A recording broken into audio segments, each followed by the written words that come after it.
खाई बिल्लिटीची थोर प्रेमाचा भुकेला हाचे दुष्काळ तयाला।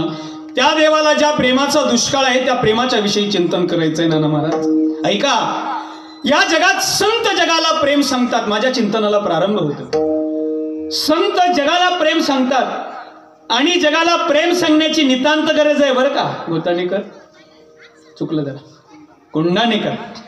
जगाला प्रेम सांगण्याची नितांत गरज आहे, गायनाचार्य आहे।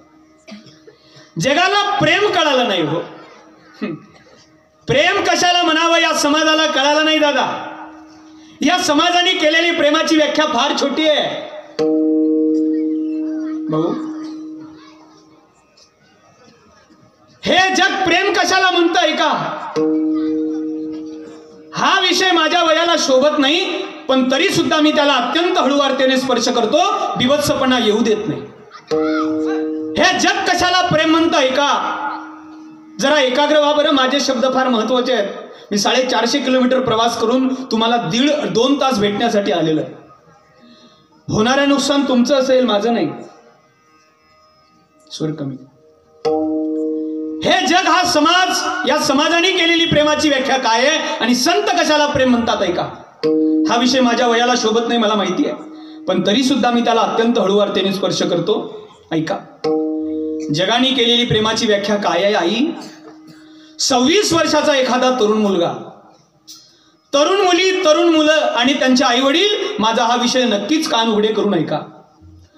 26 वर्षाचा एखादा तरुण मुलगा, यज्ञेश भाऊ, 26 वर्षाचा एखादा तरुण मुलगा आणि 22 वर्षाची एखादी तरुणी म्हणजे तरुण मुलगी जर एकत्र आली तर जग त्याला प्रेम म्हणतं। पण माझ्यासारखा धर्मवेडा व्यक्ती या घटनेला प्रेमच मानायला तयार नाही।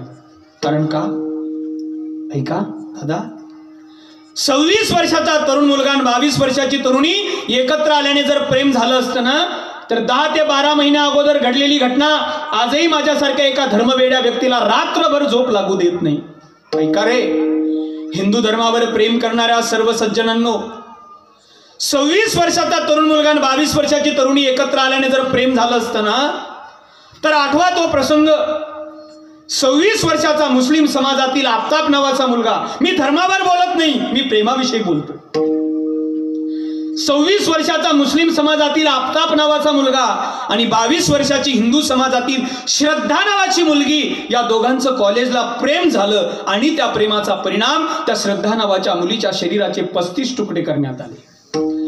ते 35ही तुकडे फ्रीजर मध्ये ठेवण्यात आले आणि त्यातला दररोज एक एक तुकडा काढून जंगलामध्ये, डोंगरामध्ये, जंगलातील हिंस्र पशूंना खाण्यासाठी टाकण्यात आला। म्हणून ए सज्जनांनो, तरुणांनो ऐका, प्रेम जर शरीराचे 35 तुकडे करत असेल आणि तरी सुद्धा हा आंधळा समाज त्याला प्रेम म्हणत असेल, तर या जगाला आजपर्यंत प्रेम कळालं नाही। जगाला प्रेम कळालं नाही म्हणून संत आजच्या अभंगात प्रेम सांगतात, ते आपण ऐकलं पाहिजे। विठाला ते एकमेकाला लोक भेटले ना व्यवहारात की म्हणतात आमचं तुमच्यावर प्रेम आहे। काय म्हणतात? आमचं तुमच्यावर प्रेम आहे। ते पु ल देशपांडे असं म्हणतात, कोणी जर म्हटलं आमचं तुमच्यावर प्रेम आहे तर समजून जावं हा माणूस मला लबाड आहे। आमचं ते इंदुरीकरांचं एक वाक्य आहे, सांगू का आबा?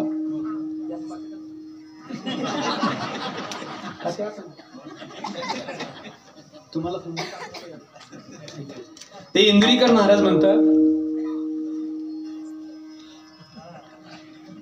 महाराज म्हणतात, प्रेमाविषयी बोलतो। आई माझी भाषा कळते का? आता तुमची ऐरणी मला कळत नाही, मी पक्का विदर्भी आणि तुम्ही पक्की खानदेशी आहे। आता तुमची भाषा बोलायची झाली तर हे माझ्याजवळ नेहमी शेन बेन असं काहीतरी बोलतात।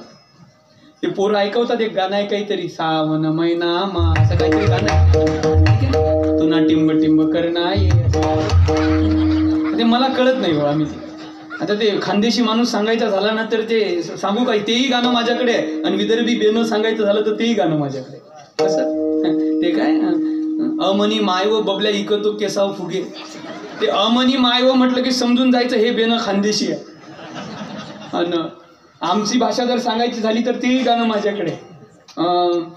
ते जरा चांगलं क्वालिफिकेशनच्या भाषेत आलं, पण माझ्या मूळ भाषेत सांगतो ते गाणं प्रसिद्ध झालं, सोनू तो मायावर भरोसा नाही का।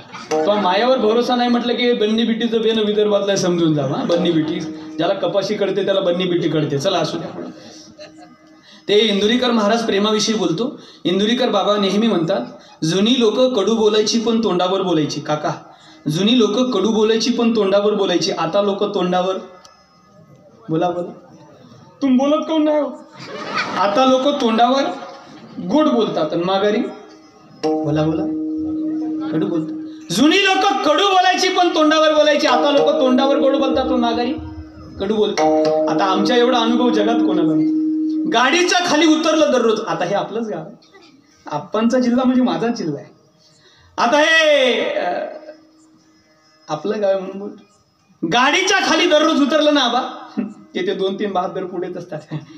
बाबा बाबा बाबा ते निराकार प्रेम करणारे, बळजबरीचं प्रेम, त्यात अंतकरणात नम्रता नसते, वरून प्रेम नसतं, पण दाखवायचं की बाबा आले, बाबा या, बाबा बसा, बाबा हातच जोडतात, बाबा काय देऊ, बाबा हे घ्या, बाबा हे. वेगळी प्रेम करणारी लोक जास्त झाली. मी नाही, राष्ट्रीय प्रवक्ते रामायणाचार्य श्री गुरु मुरारी बापू एक पद नेहमी म्हणतात, या जगात कोणाचंच प्रेम कोणावर नाही आहे.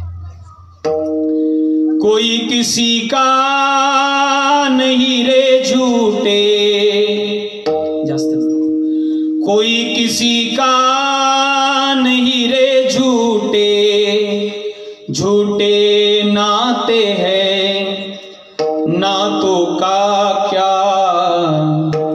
कसमें वादे प्यार वफा सब, बातें है बातों का क्या. ऐका, देव जरी सोबत असला ना आपल्या, होगा मसीहा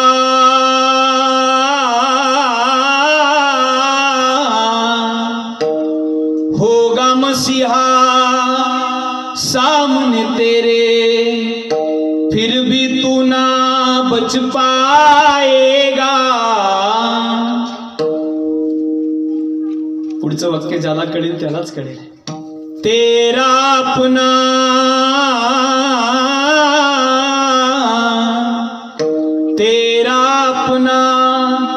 खून नहीं आखिर तुझको आग लगाएगा. हवेत आहेत प्रत्येक जण, त्या हवेत उडणाऱ्यांना तो कवी सांगतो की हे बाबा, आसमान में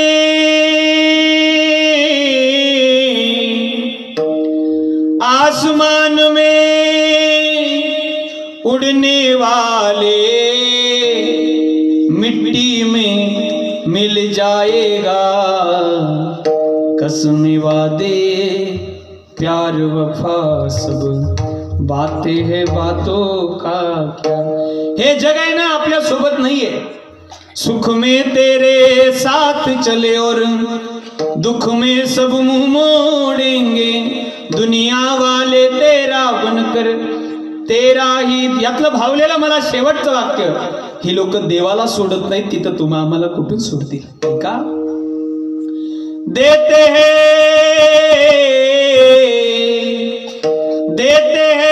भगवान को धोखा, इंसान को क्या छोड़ेंगे, कसम वादे प्यार वफा सब, बातें है बातों का क्या.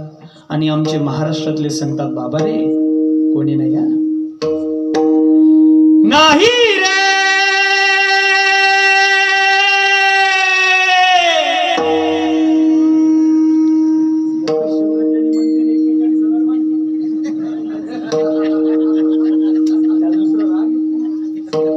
नाही रे,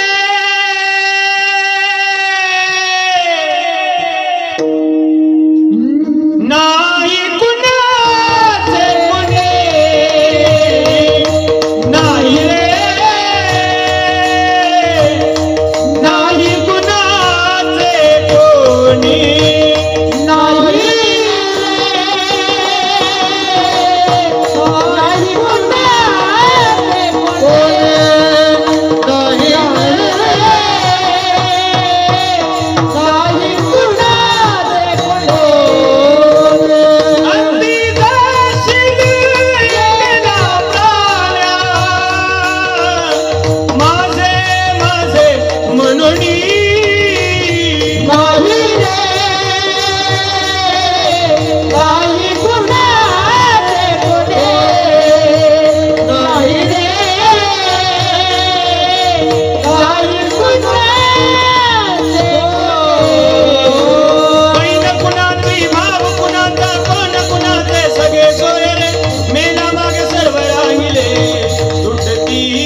नाही रे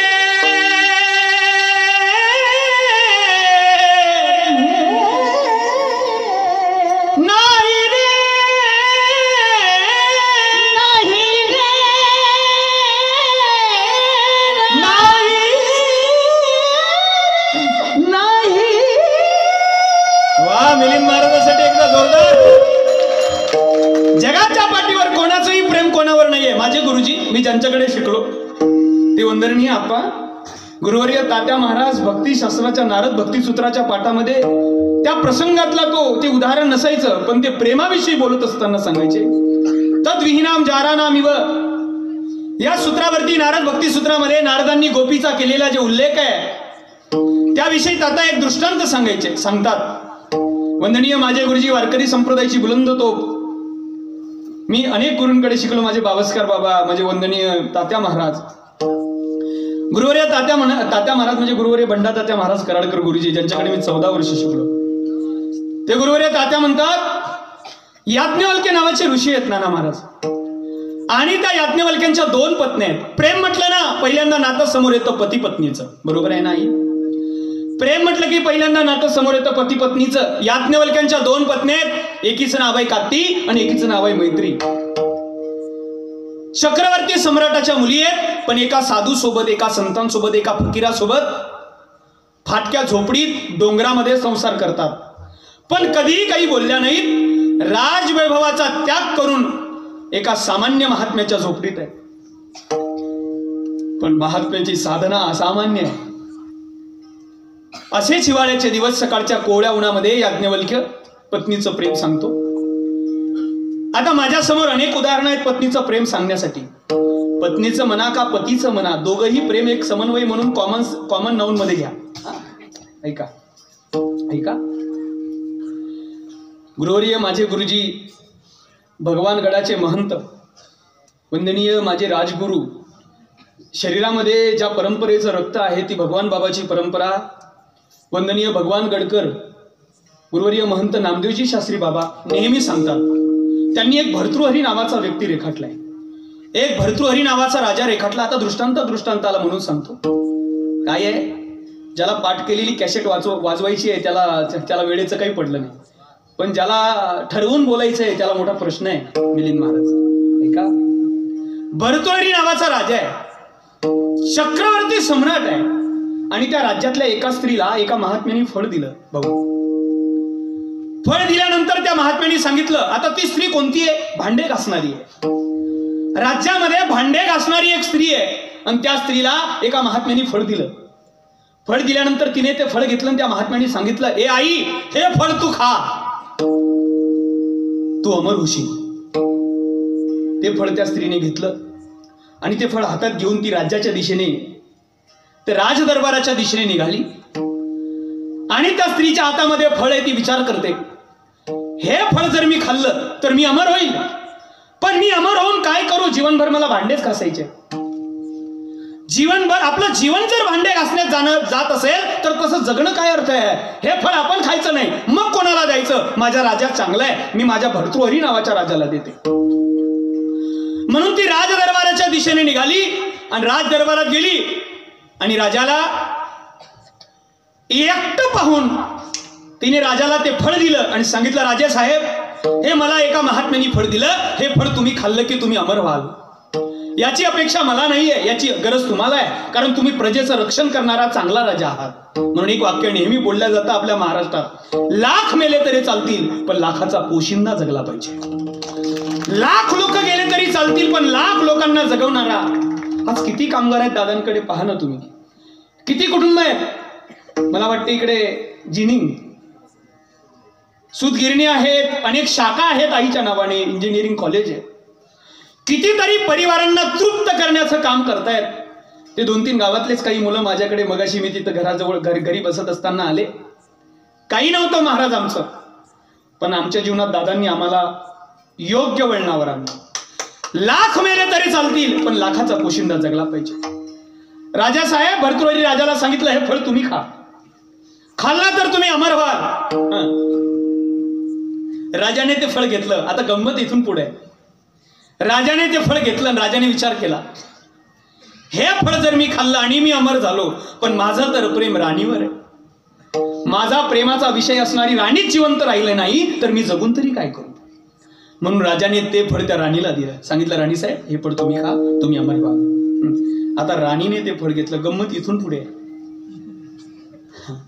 राणीने ते फळ घेतलं, पण राणीने विचार केला आपण जगून काय करायचं, आपलं प्रेम. बोला, मला माहिती आहे तुम्ही चांगला विचार करणारच नाही. त्या राणीचं प्रेम घोड्याच्या खरारा करणाऱ्यावर होतं. तिने ते फळ त्या घोड्याच्या खरारा करणाऱ्याला दिले. मिलिंद महाराज, आता गंमत याच्याही पलीकडे आहे.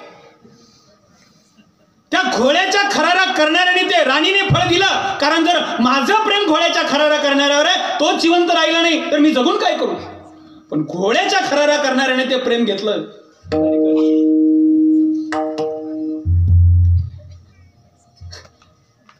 त्याचं प्रेम होतं त्या भांडे घासणारीवर. काय मोठी गंमत आहे. सध्या सगळी महाराष्ट्रातली प्रेम याच विषयाभोवती घोळतात.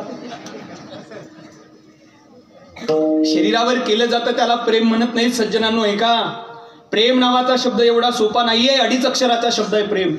प्रेम नावाचा शब्द जगण्यासाठी गवळणींना आपल्या सर्वस्वाचं बलिदान द्यावं लागलं, हे प्रेम आहे. शरीरावर केलं जातं त्याला प्रेम म्हणत नाहीत. पुढे बोलेल, त्या भांडे घासणारीकडे फळ आलं, पण तिने प्रामाणिकपणाने परत ते फळ कोणाला दिलं? राजाला. अरे लय हुशार आहे तुम्ही, सगळं माहिती. ते फळ राजाला दिलं.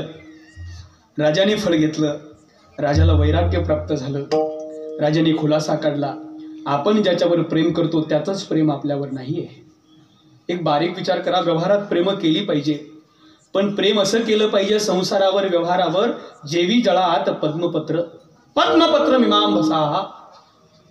जसं कमळ हे पाण्यात असतं पण पाणी कमळात नसतं, जसं नाव पाण्यात असते पण नावीत पाणी नसतं, जहाज पाण्यात असतो पण जहाजात पाणी नसतं.